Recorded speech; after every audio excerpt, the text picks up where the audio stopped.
Hiking lebih dari sekadar berjalan kaki. Sebuah perjalanan intim ke jantung alam, sebuah ziarah fisik dan spiritual. Di Indonesia, sebuah bangsa yang dibentuk oleh Ring of Fire, aktivitas ini memiliki makna yang mendalam. Nusantara dipenuhi ratusan gunung berapi dan pegunungan. Masing-masing memiliki karakter unik, mitologi, ekosistem. Puncak-puncak ini bukan sekadar formasi geologis. Mereka dihormati sebagai tempat suci, tempat tinggal para dewa, roh leluhur. Selama berabad-abad, komunitas hidup di bayang-bayang mereka. Kehidupan dan kepercayaan terjalin dengan lanskap yang menjulang. Koneksi ini memfondasi budaya hiking Indonesia. Mendaki gunung menjadi pengalaman yang multifaset. Praktik formal hiking, atau mountaineering sebagai aktivitas rekreasi dan ilmiah yang terdokumentasi, mulai terbentuk di Indonesia selama era kolonial Belanda. Sebelum periode ini, gunung terutama didaki untuk alasan spiritual atau alasan praktis, bukan untuk olahraga. Kedatangan naturalis Eropa, geolog, dan administrator pada abad ke-19 dan awal ke-20 membawa perspektif berbeda. Didorong rasa ingin tahu ilmiah dan semangat Eropa untuk eksplorasi dan kartografi, mereka mulai secara sistematis menjelajahi dan mendaki banyak gunung berapi Nusantara. Ekspedisi ini bukan hiking santai, tapi upaya ilmiah ketat untuk memetakan medan, mempelajari aktivitas vulkanik, dan mendokumentasikan flora dan fauna. Satu organisasi penting adalah Netherlands Indische Vereniging voor Bergsport, Asosiasi Hindia Belanda untuk olahraga gunung, didirikan 1907. Peralatan masih primitif, sering terperian kanvas tebal, sepatu kulit, dan alat navigasi darat. Sementara Belanda adalah pelopor awal, semangat mountaineering segera menawan imajinasi orang Indonesia sendiri. Saat bangsa bergerak menuju kemerdekaan, generasi baru Indonesia muda dan terpelajar mulai melihat pendakian gunung sebagai ekspresi nasionalisme dan cara mengklaim warisan alam mereka sendiri. Salah satu tokoh paling penting dari periode transisi ini adalah Soe Hock Gyi, seorang aktivis dan penulis yang menemukan ketenangan dan tujuan di jalur-jalur gunung.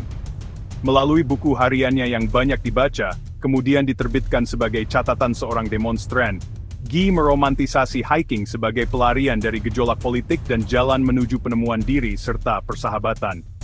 Gyi dan rekan-rekannya sering adalah mahasiswa, anggota klub alam Universitas Mapala. Mereka menjadi pelopor gaya hiking yang benar-benar Indonesia. Pendirian Mapala Universitas Indonesia tahun 1964 adalah tonggak sejarah menginspirasi kelompok mahasiswa serupa di seluruh negeri. Tahun 1962, tim yang dipimpin pemerintah Indonesia mencapai puncak-puncak jaya, dirayakan dengan bendera dan kebanggaan nasional sebagai pernyataan kedaulatan atas Papua Barat. Tahun 80-an dan 90-an, menyaksikan perubahan signifikan dalam lanskap hiking Indonesia. Yang dulunya domain eksklusif klub mahasiswa dan segelintir pelopor mulai berkembang menjadi hobi yang lebih luas dan dapat diakses. Demokratisasi hiking ini didorong beberapa faktor, termasuk kemakmuran ekonomi yang meningkat, eksposur media yang bertambah, dan kisah-kisah inspiratif generasi Mapala. Saat lebih banyak orang mencari petualangan dan pelarian dari kehidupan urban, kelompok hiking independen dan operator tur komersial mulai bermunculan, melayani audiens yang lebih luas di luar kampus universitas. Periode ini juga melihat perbaikan infrastruktur, dengan jalur yang lebih terdefinisi, base camp yang lebih mapan, dan ketersediaan peralatan hiking buatan lokal yang terjangkau yang lebih luas. Membuat aktivitas ini lebih dapat diakses dari sebelumnya, bagi rata-rata orang Indonesia. Munculnya internet dan media sosial di abad ke-21 bertindak sebagai katalis kuat, mendorong pertumbuhan komunitas hiking ke tingkat yang belum pernah terjadi sebelumnya. Forum online, blog, dan kemudian platform seperti Facebook dan Instagram menjadi base camp virtual tempat pendaki dapat berbagi informasi, merencanakan perjalanan, dan memamerkan petualangan mereka. Popularitas hiking yang bertahan di Indonesia hari ini dapat dikaitkan dengan kombinasi kuat dari faktor-faktor yang memadukan penghormatan kuno dengan keinginan modern.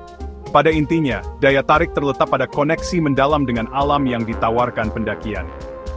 Di dunia yang semakin urban dan jenuh digital, gunung-gunung menyediakan sanctuary vital dari kesederhanaan dan keaslian. Tindakan fisik mendaki, tantangan yang melekat, dan hadiah menawarkan rasa pencapaian yang nyata. Ini adalah kesempatan untuk mendorong batas personal, membangun ketahanan mental, dan mengalami keindahan Indonesia yang mentah dan tak terjinakkan secara langsung. Lebih jauh, hiking terus menjadi kendaraan kuat untuk ikatan sosial dan pembangunan komunitas. Pengalaman bersama mengatasi kesulitan di jalur Muan. Pada akhirnya, hiking di Indonesia adalah perayaan identitas nasional. Perpaduan tantangan personal, koneksi sosial, pemenuhan spiritual, dan kebanggaan nasional memastikan bahwa panggilan puncak akan terus bergema mendalam dengan rakyat Indonesia untuk generasi yang akan datang.